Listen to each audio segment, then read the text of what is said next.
Hey everybody, it's Laura Nichols. Welcome to today's bonus health tip video. It's the long-awaited lower body video. I've had a couple requests about this because we've been talking about exercising the upper body. Again, when you are exercising, balance in all things. You want to hit each body part, give it equal attention. So today, talking about the lower body, there are two types of exercises when you're doing lower body, and when I say that I mean specifically like glute and leg exercises. There's a compound movement, which means multi-joint. It means you're moving at the hip and the knee at the same time. And then there's isolation exercises where you're just focusing on the glute, or you're just focusing on the front or the back of the leg. For today, we're going to talk about a compound movement. There's a couple I like to do. When you're exercising your lower body, I recommend that you start with a compound movement first, just so that you're engaging all the lower body muscle groups and getting everything kind of moving together and warmed up before you move into doing isolation exercises. And I'll talk more about that in future videos. So the compound movement I want to talk to you about today is the basic squat. Okay, and I'm going to go through some variations of these, some ways that you can kind of mix it up. So first things first, I get up on this platform so you can actually see my lower body. That's important. When you are doing any kind of lower body exercise, it's really important and to keep in mind that you never, no matter what it is, you never want your knee to be going out over your toe, okay? So today we're talking about a squat. I'm going to be thinking about, first of all, I'm tucking my pelvis under a little bit. I'm not having an overemphasized arch in my lower back because I don't want to put any strain there. So I'm tucking the pelvis. Remember, I've said in previous videos, this portion of your body from here to here has got some really big, powerful muscles. They bear the brunt of your weight. So let them do the work, not your lower back. So that's why you want to tuck under just a little bit, okay? I have my feet in kind of a shoulder width neutral stance right now, tucked in, and I'm going to think about my rear end going back and down like I'm going back to sit in a chair.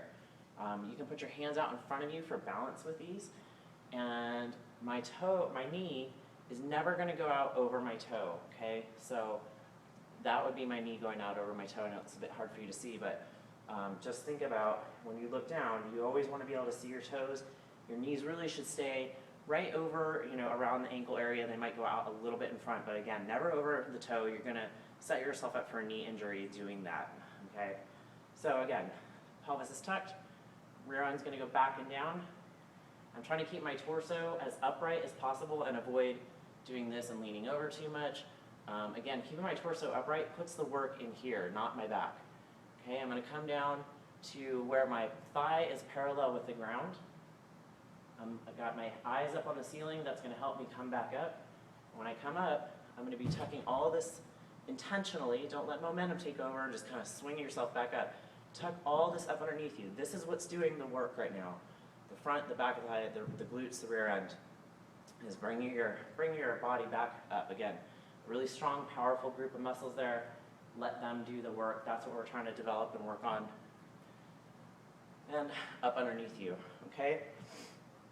A couple variations that you can do on this is you can, well, first things first, you can use hand weights. If you're at home and you're living, you can break out the old hand weights. You've probably been sitting around in the closet for a while. If you do that, you're going to be relying on your balance a little bit more.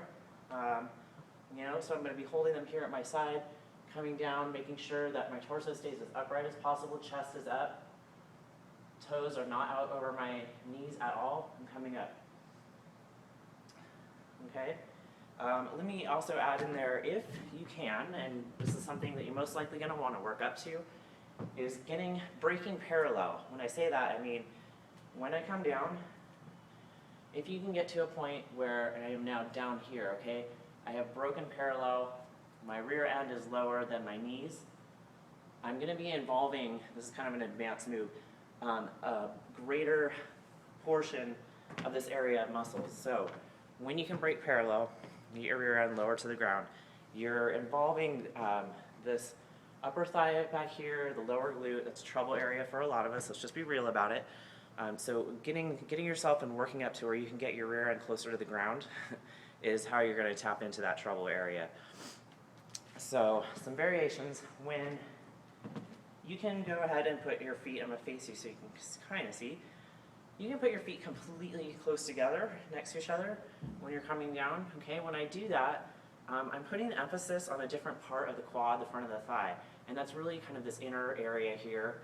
Is, you know, you're still working all of this, but the emphasis, you're going to feel it also if you do these, is going to be on that inner portion of the thigh more. Also, you can go wider stance. I can't go too wide because I'm on a platform right now. You can go wider stance, and it's just a different emphasis, different focus on, you know, more of the outer inner thigh, different portion. They're both great. You want to just switch it up and vary what you're doing so that you're tapping into different parts of the muscle. Last thing I want to add for today is the good old wall sit.